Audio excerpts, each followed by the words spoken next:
সেদিনকে করেছিলাম মায়ের হাতে হাত কলকা, আর তোমাদের সাথে শেয়ারও করেছিলাম সেই পুরো ভিডিও। আর তোমাদের সেই ভিডিওটা খুব ভালো লেগেছিল। তাহলে শোনো সেই দিনের পুরো ঘটনা। মাকে বেশ কিছু দিন ধরে আমি এক নাগাড়ে বলে যাচ্ছি যে তোমার হাতে হাত কলকা করবো, হাত কলকা করবো, কিন্তু মায়ের সময়ই হচ্ছিল না।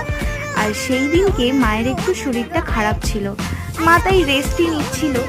তাই মাকে আমি পকিয়ে পাকিয়ে মাকে বললাম যে আজকে তোমার হাতে আমি হাত কলকা করেই ছাড়বো। আর জানো তো, আমার মা এর আগে কখনো হাত কলকা করেনি, তাই মায়ের তো খুব সুন্দর লেগেছে এই হাত কলকাটা। মায়ের হাতে হাত কলকার সাথে সাথে আরও একটা নতুন জিনিস করেছিলাম, সেটা হচ্ছে পায়ে কলকা। এটা আমি ফার্স্ট টাইম করেছিলাম, তাই জন্য কোনো ভিডিও আমি শেয়ার করতে পারিনি। তাই আমি একদম হয়ে যাওয়ার পরে দুটো ক্লিপ নিয়েছিলাম। এবারে তোমরা বলো দুটো কলকার মধ্যে সব থেকে কোনটা সুন্দর হয়েছে।